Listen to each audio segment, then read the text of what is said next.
this video, we'll be looking at creating and opening files in Blender. Now, Blender has its own native file format known as blend files or .blend files. Although we can open and export in many other formats, this video will deal only with this native format, as we'll be working in that for the majority of the series. Now, we can open a new blend file by going to our File pull-down and selecting New. As you can see, the hotkey for this is Control-N. We can also access opening an existing file from this pull-down by selecting Open. Again, the hotkey is shown to the right as Control-O. It should be noted directly beneath that Control-Shift-O will open your most recent file. There is another hotkey to access Blender's information panel. If we press F1, Blender will take us to its unique interface for file management called the Info panel, as marked by the small I in the blue circle. Now, once we're in here, let's take a look at the second row of the panel. There are a number of useful items that I would like to show you. We won't plow through every little button, but enough to get you experimenting.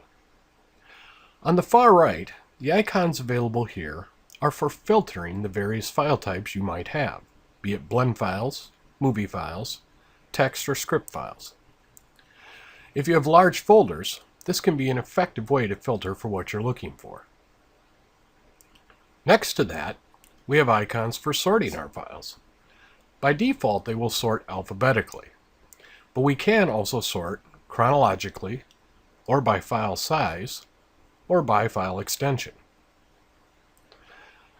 Now, next to that one, we have our display mode. Again, by default, we have a short list of our files. We can expand that to a large list with more information, or we can use a thumbnail view, which can be particularly useful. As you would expect, Blender can only have one file open at a time. Now, while we're here, this is important to note, as if you start a new file or open an existing one, Blender will not prompt you to save your current work.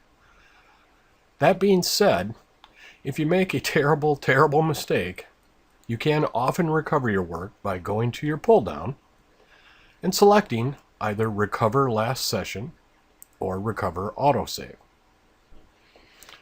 Now, not prompting is default for Blender, but we can make it happen.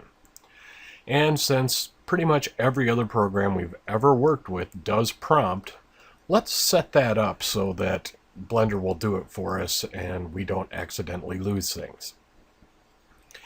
If we navigate to File, down to User Preferences, choose Interface over here on the left, and then check this little box in the lower right labeled Prompt Quit, Blender will now ask us before closing. Be sure to hit Save User Settings before you exit. There, that's fixed. Alright, if you keep a typical artist file system like I do, basically meaning there's no rhyme or reason to it at all, there is a handy section on the left I'd like to show you called Bookmarks. You can navigate to a selected folder, and by clicking the little Add button, Blender will add a bookmark to that location, which you can see I've done here. Lastly, to open a blend file from the Info panel, you can either select the file and hit Open, or simply double-click the file and it will open up. Awesome! Let's quiz. This entire video has been about the Info panel in Blender. What 3 ways can we open this panel? If I wanted a thumbnail view of my files, how would I select that option? Where are my filter settings located? How would I go about bookmarking a file location? And lastly, a little food for thought. I showed you how to use our F1 key to open our Info panel. And it's very much like hitting Control-S to save. Now, With that being assumed true, what F key is likely to act as a save as function? Hopefully you've guessed it, F2. The only real difference is the automatic highlight of your file name area. Alright, I hope you guys enjoyed the video. I'll see you in the next one where we're getting very close to closing out our first chapter. See you then.